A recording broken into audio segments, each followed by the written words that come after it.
The World Cup in Qatar has been one of the most entertaining ones of all time in recent memory. A few games into the World Cup, we have encountered many upsets and many great games so far that no one ever expected. I have been trying to watch most games and I have a list of players that have impressed me so far. These players I've selected are, in my opinion, underrated amongst world football. Also, these players are underappreciated in the clubs they play for, and I know they don't get the recognition they deserve, but they're balling so hard for the national team at this World Cup. I tried watching as many games as possible to give my honest opinion, not just random picks. Today, I will talk about 5 underrated World Cup players who have had amazing games with their country so far. Let's get right into it. Preciado, Ecuador.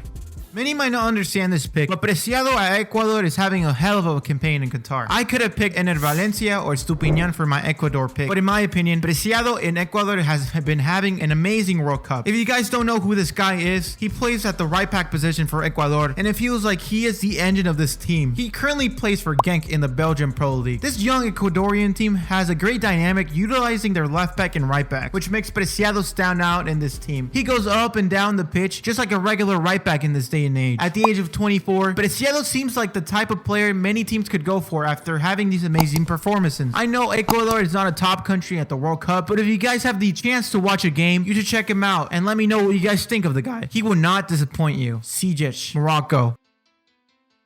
I made this pick after Morocco beat Belgium 2-0 from a great performance all around. I could have picked other guys, but Sijic has not gotten the recognition he deserves. We all know that he currently plays for Chelsea, but he isn't started with them because of the number of options they have at the Chelsea. These options include Mason Mount, Christian Pulisic, Raheem Sterling, and many, many more. At the national level, it seems like he is making all of the attacks for the Moroccan team. He is their engine, and he determines when an attack is made. Watching this team come toe-to-toe with Belgium has been a blast. I also have to admit that this Belgian team is not the same team as the 2018 squad in Russia. Not to take any credit for this Moroccan team, but this Belgium squad does not have the depth they once used to. Back to Sijic. He has been balling with through balls, long passes, and all sorts of ways to get this team in the position to score goals. He is the definition of an attacking midfielder, even though he does not play in that position. I hope he can get out of Chelsea and into a club where he can play more regularly to showcase his talents to the world. Al Dasari, Saudi Arabia.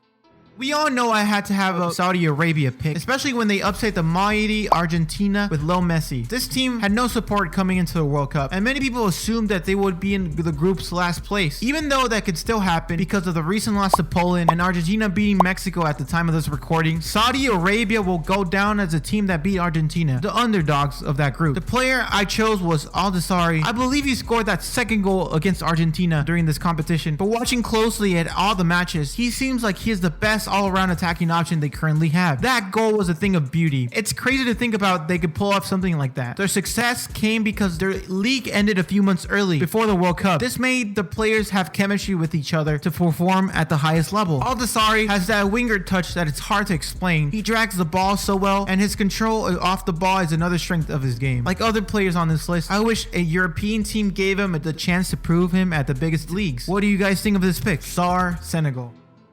As I've said before, Senegal isn't a team that people look out for when watching games at the World Cup, but Sarr has been so good for Senegal. He isn't the most talked about player on the squad, as other players overshine him like Koulibaly, Edouard Mendy, Gay, and many, many others. At the time of this recording, they were able to defeat Ecuador to advance to the next stages of the World Cup. I love this pick because he is not selfish and is the guy to find and the wing. He currently plays for Watford in the second division of the English League. I could have mentioned the team as a collective, but I feel like Sarr needs more recognition for this hard contribution so far in this World Cup. What do you guys think? Olivier Giroud, France. This pick might confuse you since every player in the French squad might not be considered underrated, but Olivier Giroud, by all accounts, is the most underrated player in the squad. A few weeks ago, he wasn't even going to be considered as a starter, but with the Benzema injury, he has been picked on top of strikers like Thuram and Griezmann and at the striker position. He is the definition of age doesn't matter as long as you contribute to the team you can to the best of your abilities. At the time of this recording, Giroud has tied the French record for the most goals scored with France, right next with Thierry Henry. This homo guy right here at the age of 39 has to be the most underrated player and the most homo of them all. I hope he can score another goal to break the French record and cement himself as one of the great French forwards of all time. You also can't hate this guy. He is the nicest French player right behind N'Golo Kante. What do you guys think about my picks? Was I right? Leave a comment down below and I'll catch you on the next one.